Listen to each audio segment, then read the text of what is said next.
Assalamualaikum warahmatullahi wabarakatuh. Alhamdulillah wa syukrulillah wassalatu wassalamu ala rasulillah Muhammad ibni Abdillah wa ala alihi wa ashabihi wa mawala wa la hawla wa la quwata illa billah amma ba'd. Faya ibadallah usikum wa nafsi wa iyaya bitaqwallah faqad fazal muttaqun. Faqala Allah ta'ala rabbi a'udzu bika min hamazati syayatin wa a'udzu bika rabbi ayyahdurun. Shadaqallahul adzim. Hadratul mukarramin, ikhwah fillah yang dimuliakan oleh Allah Subhanahu wa taala. Puja dan puji syukur mari sama-sama kita panjatkan kehadirat Allah atas limpahan nikmat yang telah begitu besar yang Allah berikan kepada kita, sehingga pada malam hari ini kita semua masih diberikan nikmat sehat, nikmat panjang umur, dan yang lebih besar lagi adalah nikmat iman dan Islam yang luar biasa. Maka mudah-mudahan Allah Subhanahu wa taala senantiasa mencurahkan nikmat-nikmat yang lain atas kita semua. Salawat dan salam semoga terlimpah dan tercurah kepada uswasana junjungan kita tercinta, suri teladan kita Nabi Muhammad SAW, Nabi akhir zaman yang kita nanti-nantikan syafaatnya di yaumul kiamah. Baik ikhwafil yang dimuliakan oleh Allah Subhanahu wa taala, sebelum kita mulai, kita awali terlebih dahulu dengan membaca kalimat basmalah bersama-sama. Bismillahirrahmanirrahim. Mudah-mudahan dengan kita membaca kalimat basmalah ini Allah Subhanahu wa taala senantiasa membimbing kita, meridhoi apa yang akan kita bincangkan pada malam hari ini dari awal sampai akhir nanti. Baik, sekarang adalah tanggal 18 Rabiul Awal 1446 Hijriah, atau tepatnya pada tanggal 20 berapa ini? 21 Masehi ya. 21 September 2024 ya Masehi. Kita masih dalam suasana peringatan Maulid Nabi kita Muhammad SAW. Masih dalam bulan Maulid Nabi ya. Bulan yang mulia yang insya Allah di mana hampir seluruh kaum muslimin di seluruh dunia menyatakan, membuktikan ya, mewujudkan rasa cinta kepada nabinya dengan berbagai macam cara. Ada yang menggelar ya pengajian ya, ada yang kemudian menggelar sholawatan ya, dibacakan Maulid Barzanji, kemudian ada yang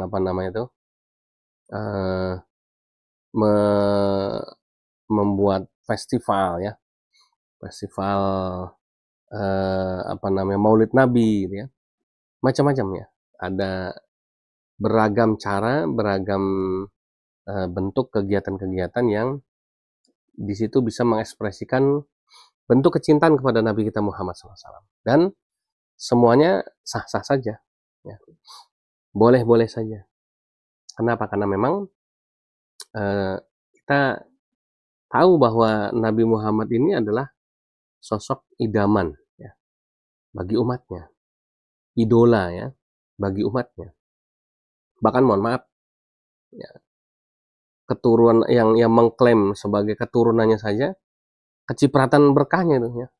Itu kan luar biasa ya. Jadi nama Nabi Muhammad yang begitu mulia, begitu terpuji ya, begitu dicintai oleh umat ya, kaum umat Islam seluruh dunia, ini membawa keberkahan sendiri ya, secara umum untuk seluruh kaum muslimin, karena memang kita adalah umat Islam, ini adalah umat dari Nabi Muhammad SAW. Nah, wabil khususnya sekarang yang lagi ramai ini ya, tentang nasab ya, kaum habaib ya, yang mengklaim dirinya sebagai keturunan Rasulullah, juga kecipratan berkahnya. Karena selama puluhan tahun mereka ada begitu dimuliakan. Kenapa? Karena dimuliakan karena masih dzurriyyah Rasulullah Shallallahu Alaihi Wasallam. Ya, sampai dulu saya beberapa kali ceramah bareng dengan habaib, itu pokoknya nggak kebagian cium tangan udah gitu. Kenapa? Kalau udah sama Habib ya, itu mesti yang dicium tangannya Habibnya gitu ya. Kenapa? Karena saking mulianya eh, Rasulullah Muhammad SAW gitu ya, sampai-sampai mereka-mereka yang mengklaim sebagai anak cucu keturunannya saja dimuliakan luar biasa. Kita tidak masuk ke area pembahasan perdebatan masalah itu, karena buat LSK, buat saya pribadi, saya punya beberapa guru juga adalah seorang habaib, ya. Sehingga buat saya pantang untuk ikut dalam perdebatan itu. Cuma memang buat saya juga mereka yang memperdebatkan masalah nasab juga tidak bisa kita salahkan 100%. Ya. Kenapa? Karena memang harus ada kritik ya bagi para habaib juga ya. Karena banyak oknum ya, tapi oknum. Karena alhamdulillah guru saya ya seorang habib yang insya Allah sangat mulia akhlaknya, sangat baik. Saya tidak sebut ya namanya. Tetapi kemudian ada oknum-oknum habaib yang memang menciderai ya, menciderai kaum habaib secara umum, yang kemudian menjual sholawat ya kan, yang kemudian berjualan minyak wangi ya atas nama agama lah segala macam, yang kemudian menjual kesaktian gitu ya atas nama agama. Ya ini yang kemudian mengambil untung dari dari kelebihan dia sebagai dzurriyyah Nabi. Nah memang yang oknum-oknum seperti inilah yang kemudian pada akhirnya mungkin klimaksnya adalah saat ini banyak orang yang mengungkapkan kekecewaannya. Zaman ini kan bukan cuma habaib aja yang kena korban. Hampir seluruh aspek kehidupan orang semua mengekspresikan kekecewaannya. Sama presiden ya mereka mengungkapkan kekecewaannya. Baik presiden yang terpilih maupun yang akan mendatang ya, semua mengekspresikan kekecewaannya ya. Di dunia ekonomi bisnis apalagi semua mengekspresikan kekecewaannya. Di dunia agama juga sama, semua mengekspresikan kekecewaannya. Dan dalam agama bukan cuma yang Islam, yang Kristen juga sama. Sekarang bagaimana kehidupan para pendeta disorot tajam di kalangan mereka sendiri, bahwa banyak oknum pendeta yang mencari keuntungan ya lewat doa ya. Jadi dengan popularitas mereka memanfaatkan umatnya, itu seperti itu udah biasa ya. Hampir semua aspek kehidupan. Jadi kalau bicara masalah kekecewaan bukan cuma problematika masalah nasab habaib, hampir semuanya. Jadi memang tahun-tahun ini belakangan ini memang semua orang sedang banyak dikecewakan mungkin ya selama ini. Akhirnya kemudian mengeluarkan unek-unek. Ya, jadi itu makanya mudah-mudahan apapun problematikanya, wabil khusus yang berkaitan dengan masalah nasab ini, bisa dicarilah solusi tengahnya, ya berdamailah kedua belah pihak, ya. Mungkin di sisi pihak habaib ya mengakui dengan legowo memang ada oknum-oknum tertentu ya yang memanfaatkan label ya dzurriyyah nabinya ini untuk ya mencari keuntungan. Ya mungkin diakui, minta maaf di masa lalu banyak kekecewaan umat terhadap perilaku-perilaku oknum-oknum habaib. Di sisi lain yang kemudian yang mempermasalahkan masalah nasab ini juga legowo bahwa ya sudahlah, toh para habaib ini kan bukan ada baru 1-2 tahun, ya sudah aja sejak dulu gitu ya. Ya kita sebagai sesama muslim ya, ini kan bersaudara. Ingat ya, umat Islam ini diikat persaudaranya bukan dalam hal nasab. Ya, nasab itu besok tidak akan membawa kita masuk ke surga. Yang mengikat kita adalah akidah kita yang sama. Yang mengikat kita adalah ukhuwah kita ya, ukhuwah Islamiyah kita. Ya. Ukhuwah itu bicara masalah silaturahim, bahwa innamal mu'minuna ikhwatun, ya kan? Fa aslihu baina akhwaikum. Ya, sesungguhnya semua orang beriman itu adalah bersaudara, ya. Dan apa namanya? Damaikanlah mereka yang berselisih. Jadi seharusnya kita ini menjadi juru damai, bukan kita mengusik kedamaian orang, gitu ya. Jadi para pihak yang berselisih seharusnya duduk bersama sudah, ya. Yang mempermasalahkan nasab legowo, ya sudah berhenti, ya. Yang apa namanya kaum habaib ini juga muhasabah, memperbaiki diri, karena memang pasti namanya manusia, ya. Nggak ada yang namanya, walaupun dia keturunan Nabi yang bersih dari salah dan dosa, ya. Tidak ada yang namanya zuriyah Rasul itu kemudian maksum. Yang maksum hanya Nabi, ya. Keturunannya tidak, ya. Sehingga ya sudah, ya, diakui saja, ya, minta maaf supaya duduk bersama semuanya bergandengan tangan, tidak usah saling membongkar aib satu dengan yang lain, ya. Kan harusnya kan man satara musliman satarahullah yaumil qiyamah. Barang siapa yang menutupi apa namanya aib saudara muslim, maka nanti di hari kiamat Allah akan menutupi aibnya, kan begitu. Itu yang bicara Nabi. Sehingga polemik masalah nasab ini bisa berakhir. Berakhir damai. Damai itu bukan apa namanya selesai masalahnya, tidak. Damai itu mengakui, ya, perbedaan yang ada, saling legowo menerima, saling memaafkan, kan begitu. Dan bersepakat tidak melanjutkan lagi. Itu ya. Jadi itu seharusnya yang dilakukan. Maka mudah-mudahan di bulan Maulid Nabi ini semua pihak menjadi tercerahkan, ya. Sehingga kemudian kita sesuai ayat tadi menjadi orang yang mendamaikan, ya, bisa membawa kedamaian, bukan malah kita membawa perpecahan, bukan justru kita menjadi orang yang mengusik kedamaian orang lain, karena itu perintah Allah dalam Al-Quran. Baik ikhwafil yang dimuliakan oleh Allah Subhanahu wa Ta'ala. Kenapa di awal saya berbicara ini? Karena memang saya cukup prihatin, ya, dengan saling serang masalah polemik nasab ini. Sementara saya berusaha berada di pihak yang netral. Ya, satu pihak saya juga mendukung yang mengkritik yang masalah nasab, satu pihak saya juga mendukung, ya, para habaib, karena memang saya bilang bahwa guru-guru saya juga ada dari kalangan habaib, dan insya Allah orangnya baik, mulia, ya, akhlaknya ya bisa dicontoh, gitu. Tapi memang ada yang memang harus diselesaikan, dan penyelesaiannya sudah dengan perintah Al-Quran, damaikan, ya kan, karena kita bersaudara.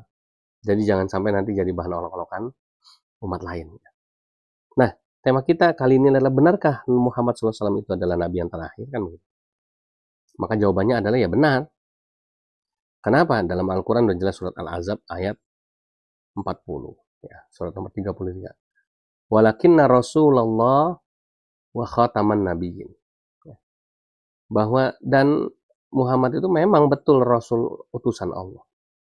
Bukan cuma sekedar Rasul utusan Allah, tapi Muhammad itu adalah khataman nabiyyin, penutup para nabi-nabi utusan Allah. Jadi yang menyatakan bahwa Rasulullah Muhammad SAW itu adalah penutup para nabi dan utusan Allah itu bukan manusia, ya, bukan umat Islam, tetapi Allah lewat Al-Quran, ya, surat Al-Ahzab tadi ayat 40, surat nomor 33 ayat yang ke-40, ya, walakinna Rasulullah wa khataman nabiyyin. Dan betul Muhammad itu adalah utusannya Allah dan dia adalah penutup para nabi. Artinya betul, ya, Muhammad is the last prophet, kan, ya. Bukan the last Mohikian, ya. Itu ada lagunya. Jadi Nabi Muhammad adalah nabi yang terakhir. Dalam Islam tidak ada nabi setelah nama Muhammad Shallallahu Alaihi Wasallam. Bagaimana kalau ada orang yang ngaku nabi? Berarti ini orang yang harus diuji dulu kesehatan jiwanya, gitu ya. Kenapa? Karena jelas di Al-Quran nggak bisa dibantah. Kalau mungkin hadis yang menyatakan mungkin masih bisa dibantah, oh, itu hadis kan ada tingkatannya, ya. Jangan-jangan hadisnya itu dhaif, ya kan? Sahih juga masih kurang, ya kan? Ini sahihnya apa nih derajatnya? Nah, itu nanti jadi perdebat. Tapi yang ini yang mengatakan bahwa Nabi Muhammad ini adalah Nabi terakhir, bukan Nabi Muhammad sendiri, bukan para sahabat, bukan para ulama, bukan para imam mazhab, tapi adalah Allah sendiri sebagai Tuhan. Ya. Tadi di surat Al-Ahzab ayat yang ke-40 bahwa Nabi Muhammad itu adalah utusannya Allah dan Nabi Muhammad itu adalah penutup para nabi. Sehingga dalam keimanan kita umat Islam, kita harus meyakini tidak ada nabi lain, tidak ada nabi lagi selain Nabi Muhammad Shallallahu Alaihi Wasallam. Nah, kemudian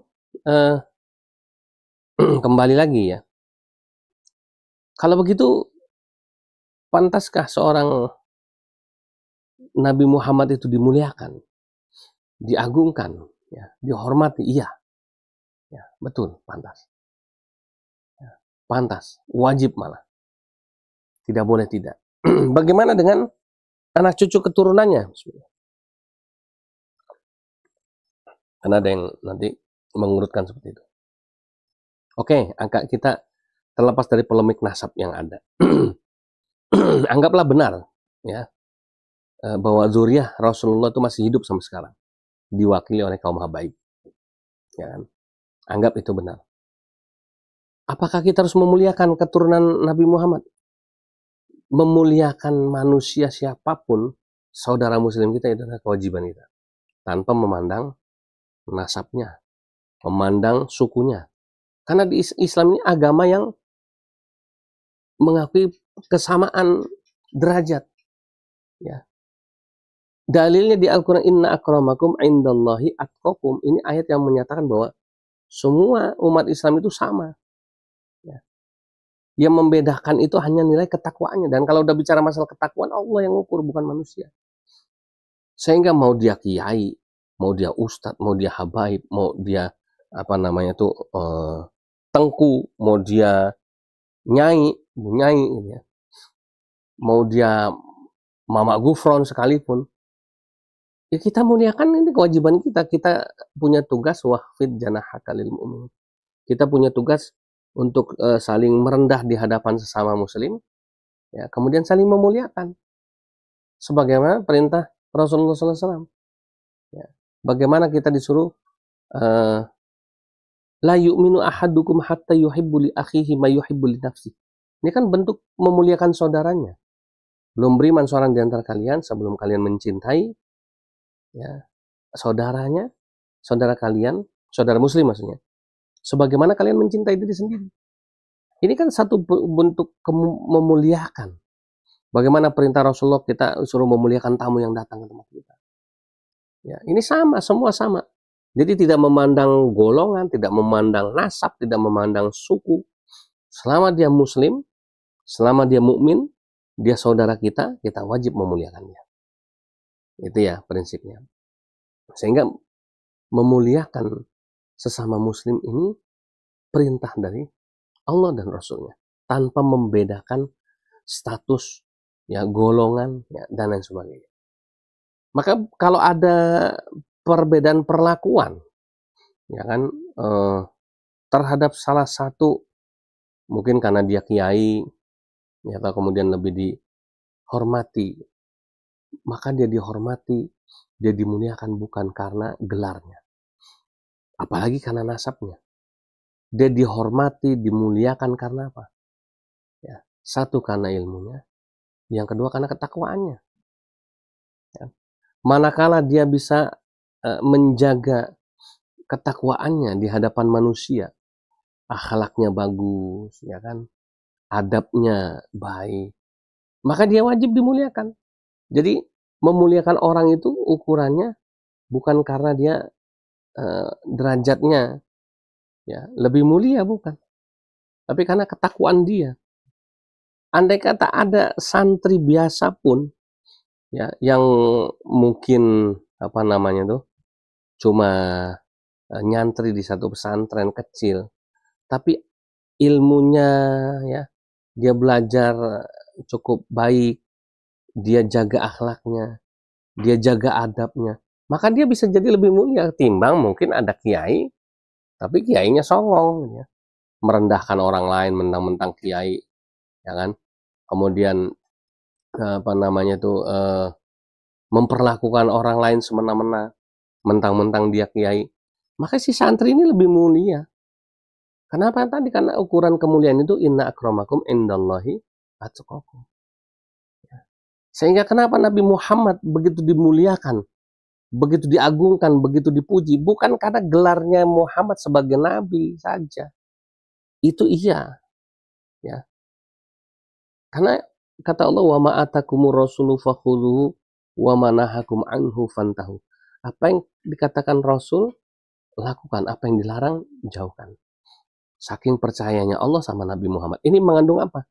Mengandung makna bahwa Nabi Muhammad itu bukan cuma mentang-mentang dia nabi kemudian dia seenaknya. Mentang-mentang dia maksum kemudian dia seenaknya. Tidak, tapi dia menjaga ketakwaannya. Dia menjaga akhlaknya. Sampai Allah puji dalam Al-Quran, kan? Laqad kana lakum fi Rasulillahi uswatun hasanah. Telah nampak pada diri Rasulullah itu adalah suri teladan yang mulia. Sampai Aisyah ditanya, ya Aisyah, bagaimana akhlaknya Rasul? Ya, kana khuluqul Quran. Jadi kalau kamu mau melihat akhlaknya Rasul itu ada dalam Al-Quran. Jadi luar biasa. Apa yang ada di Al-Quran itu semua diamalkan oleh baginda Nabi kita Muhammad SAW. Itu yang membuat dia dimuliakan. Yang membuat dia menjadi idola, pujian ya, seluruh alam. Maka dikatakan, ya kan, wa ma arsalnaka illa rahmatan lil alamin, menjadi rahmat bagi semesta alam. Ini nggak main-main. Coba andai kata Nabi Muhammad dulu mentang-mentang udah jadi nabi dia, kemudian kayak kita sempetan nih, ya kan, nah ya main jual dalil aja nih. Yang cium tangan saya masuk surga misalnya. Apa nggak kacau gitu? Mungkin begitu begitu mati nggak bakal ada orang yang mau muji-muji, nggak ada yang mau memuliakan. Kenapa? Oh ternyata akhlaknya cuma begitu ya. Mentang-mentang nabi kan gitu. Tapi tidak, baginda Nabi Muhammad SAW seumur hidupnya dia dedikasikan untuk menjadi contoh bagi umatnya. Ya. Sehingga dia menjadi qudwah hasanah, menjadi uswah hasanah, kan gitu. Menjadi contoh terbaik, menjadi teladan yang mulia. Itu karena akhlaknya. Nah sekarang kok ada misalnya ya ngaku kiai, ngaku keturunan nabi, baru cuma keturunan doang, ya kan? Baru jadi kiai doang. Nah terus kemudian apa namanya tuh tidak menjaga akhlaknya, tidak menjaga adabnya, ya kan? Kemudian minta dimuliakan, kabur orang, nggak ada siapa ente kan gitu. Jadi nggak mentang-mentang jadi kiai, nggak mentang-mentang jadi keturunan nabi, ya, kemudian dia seenaknya saja. Dianggap udah yang memuliakan dia masuk surga. Ya. Dirinya aja belum tentu masuk surga, gimana mau orang lain dijamin masuk surga kan? Jadi itu ya. Maka sekali lagi Islam bukan agama yang diskriminatif. Maka salah satu kelebihan Islam di sini. Islam itu tidak memandang suku, ras, golongan, warna kulit. Ya, semua sama, yang membedakan hanya tadi ketakwaan. Siapa yang bisa membuktikan ketakwaannya, buah dari takwa itulah yang akan berwujud kemuliaan. Orang akan memuliakan dia. Orang akan memuji dia. Kenapa? Karena akhlaknya, karena ketakwaannya, karena adabnya, karena ilmunya, karena amalnya. Begitu. Ya, maka ikhwafil yang dimuliakan oleh Allah Subhanahu wa taala. Penting buat kita memang di zaman yang sudah mencerdaskan ini ingat ini sudah era 5.0 ya. Sehingga kemudian keterbukaan informasi, umat sudah tidak bisa lagi dibodohi dengan doktrin-doktrin palsu, dengan apa namanya itu dalil-dalil yang hanya menguntungkan diri sendiri, kelompok tertentu, nggak bisa. Ya, umat sudah pandai, umat sudah cerdas. Akses untuk mendalami sesuatu ya udah tahu caranya. Sehingga kemudian tidak bisa ya kita seperti zaman feodalisme dulu ya. Maka oleh karenanya ini penting menjadi pegangan kita bahwa pesan ya yang dibawa oleh baginda Nabi kita Muhammad SAW ya, sebagai nabi terakhir, sebagai utusan Allah yang terakhir adalah satu yang paling utama. Innama bu'istu liutammima makarimal akhlak. Bahwa sesungguhnya misi yang utama yang aku emban, misi kenabianku yang paling utama yang aku emban, misi kerasulanku yang paling utama yang aku emban ke dunia ini adalah untuk memperbaiki akhlak. Dan yang menjadi sumber masalah kita umat Islam ini adalah akhlak. Ya. Masalah golil adab atau masalah kegagalan ya menjaga adab ya, sopan santun, etika, itu karena akhlak kita yang merosot ya. Dekadensi moral misalnya gitu ya. Ini yang menjadi sumber masalah kita sekarang. Maka ketika bulan Maulid ini dimanfaatkan oleh umat Islam untuk kembali membaca sirah nabawiyah ya, dipilih-pilih sajalah, nggak usah semua. Dipilih sirah nabawi yang berbicara mengenai akhlak Nabi, yang berbicara mengenai masalah bagaimana hubungan muamalah Rasul, dipilihlah bagaimana akhlak Nabi kepada tetangga, ya, kepada para sahabat, kepada orang kafir misalnya. Dipilih-pilih sajalah, nggak usah semua dibaca. Ya. Mumpung kesempatan di bulan Maulid ini, maka insya Allah kita akan mendapatkan pencerahan. Wah, berarti betul bahwa Nabi Muhammad sebagai Rasul terakhir dan penutup para nabi, ya, kenapa sangat concern di bidang akhlak tadi? Karena memang ya, kerusakan yang terjadi di tengah-tengah umat saat ini adalah tadi ya, kerusakan moral, kerusakan akhlak. Ya. Dan ini luar biasa. Mengapa umat Islam ya, seburuk-buruknya umat Islam, kita tidak bicara masalah ajaran Islam, kita bicara masalah orang. Seburuk-buruknya orang Islam masih lebih baik. Ya. Karena apa? Karena Nabi kita Muhammad, Nabi dan Rasul terakhir itu, misi utamanya adalah untuk memperbaiki akhlak. Coba contoh sekarang. Bagaimana ya LGBT bisa menjatuhkan kesucian tahta Vatikan. Ya, Paus runtuh kesuciannya. Kenapa? Karena mendukung LGBT. Ya, bahkan menyerukan kepada semua gereja Katolik untuk boleh melakukan pemberkatan pernikahan sejenis. Coba bayangkan. Ya, hancurlah dia. Ya. Sehingga kemudian kalau kita mau bicara masalah kondisi umat saat ini, ya yang terbaik masih umat Islam. Ya. Kita tahu bahwa umat Islam ini tadi ya, seburuk-buruknya umat Islam adalah masih umat yang terbaik. Kenapa tadi? Ya, karena Nabi kita Muhammad SAW adalah Nabi yang diutus untuk memperbaiki akhlak manusia. Ya. Maka sesuci apapun ya, Vatikan menjaga tahtanya, hancur karena apa? Karena desakan tadi. Desakan kaum LGBT yang nggak bisa ditolak sama mereka. Sementara Islam menolak sama sekali. Tidak ada satupun ya, Ustadz Kiai yang kemudian berani menerima ajaran LGBT sebagai bagian dari ajaran Islam. Ini contoh satu kasus saja. Dan banyak lagi yang lain. Maka banyak orang-orang barat yang masih jernih pemikirannya, hatinya, yang mengatakan bahwa Eropa ini tidak hancur karena masih ada orang Islam. Kalau tidak ada orang Islam, maka hancurlah dia. Kenapa? Ya karena itu tadi. Ya, LGBT sudah merusak tatanan akhlak, ya, tatanan moral yang ada di tengah-tengah orang-orang di Eropa sana. Hanya orang Islam yang masih kuat menolak, dan alhamdulillah perkembangan Islam di sana baik. Ya, berkembang begitu pesat. Sehingga kemudian banyak orang yang masuk Islam, banyak orang yang bersyahadat. Ini menyelamatkan ya, sebagian penduduk Eropa ya, dari dekadensi moral yang luar biasa akibat kaum LGBT tadi. Maka ikhwafil yang dimuliakan oleh Allah Subhanahu wa taala, sekali lagi kita bersyukur di bulan Maulid ini dengan cara ayolah ya aktif kita membuka kembali sirah nabawi ya. Bukan cuma sekedar mengikuti pengajian-pengajian saja. Kalau pengajian itu berapa persen sih yang kita dapat? Kajian seperti ini berapa persen sih? Misalnya 10%. Maka di luar itu kita harus mencari guru, mencari referensi ya. Kita baca, kita belajar ya. Supaya apa?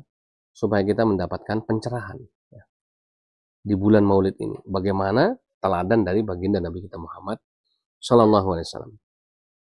Baik, kemudian misalnya ada lagi yang bertanya, Ustadz, tapi agama lain ada loh, Nabi ada loh di agama lain yang mengaku Nabi. Ya, biarkan saja. Ya. Kalau di Islam kan tadi udah jelas, tidak ada ruang, tidak ada celah sedikit pun bagi siapapun umat Islam yang mengaku Nabi. Ya, bahkan sekalipun mereka yang mengaku duriahnya Nabi, tidak berani mengatakan bahwa mereka adalah Nabi. Walaupun dia keturunannya, ngaku sebagai keturunan, nggak berani. Kenapa nggak berani lancang? Karena sudah dikunci lewat ayat tadi. Ya, surat Al-Ahzab ayat 40. Bahwa Nabi Muhammad itu walakinna Rasulullah wa khataman nabiyyin. Ya, dan Muhammad itu adalah Rasulnya Allah dan penutup para Nabi. Sehingga nggak ada yang berani. Ya, mau namanya sama Muhammad, nggak berani dia ngaku sebagai Nabi. Mau pinter kayak apapun, ya, nggak bakal berani ngaku sebagai Nabi. Kenapa? Sudah tidak ada celah. Sudah dikunci lewat ayat di Al-Quran. Kalau hadis-hadis banyak. Makanya saya tidak bahas yang hadis. Kita bahas di Al-Quran. Karena Al-Quran sendiri, Allah sendiri mengatakan bahwa tidak ada Nabi lagi setelah Nabi kita Muhammad SAW. Dan Nabi Muhammad adalah Nabi yang terakhir. Sudah jelas itu. Sudah clear ya. Sudah selesai. Finish. Nah, perkara di agama lain ada ya Nabi, ada orang yang mengaku sebagai Nabi, nah itu urusan mereka. Karena mereka tidak punya dasar argumen, dalil dalam kitab suci mereka yang mengatakan bahwa tidak ada Nabi lagi nih misalnya setelah Paulus, misalnya tidak ada Rasul lagi setelah Paulus misalnya. Kenapa? Karena Yesus bukan Nabi. Menurut orang Kristen Yesus itu adalah Tuhan. Walaupun ada ayat Alkitab yang mengatakan Yesus itu adalah Nabi dari Nazaret. Nah ya sudah, biarkan saja, itu kan ajarannya dia, bukan ajaran kita.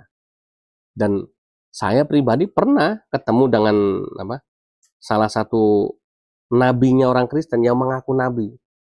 Dan kita berdialog. Bahkan dulu sempat kita mau buat acara prophet gathering gitu ya, di sini di Al-Hadid ini. Ya, karena apa? Karena saya tanya, apakah ada ini satu-satunya nabi? Satu-satunya orang Kristen yang mengaku nabi? Oh tidak, banyak. Ya, di Indonesia loh, iya banyak, bukan cuma saya, cuma banyak dari mereka yang tidak mau dipublikasikan. Ada kegiatannya, contoh kegiatannya dikasih tahu lah saya. Kegiatan prophet gathering itu, oh iya banyak yang ngaku nabi. Maka saya kasih challenge, kalau benar ya, ayo kita bikin ya peringatan Maulid Nabi. Ini tahun lalu gagal ya, gara-gara itu tadi, kebohongan si nabi palsu ini. Saya tantangin, kumpulin 10 aja. Ya. Teman-teman kamu yang ngaku sebagai nabi, ya, kemudian di pesantren saya kita bikin peringatan Maulid Nabi Muhammad SAW, ya, versus nabi palsu lah misalnya gitu. Ya kan kalau di Islam lebih palsu nih. Karena ternyata di Kristen sendiri tidak semua orang Kristen mengakui dia sebagai nabi. Hanya menurut versinya dia aja. Sehingga kemudian begitu sudah dirancang ya, kita kasih tantangan, mana orang-orangnya biar kami hubungi supaya mereka bisa datang, ternyata zong. Nah, ini akhirnya dia kembali berbohong. Nah, ini yang kita sayangkan.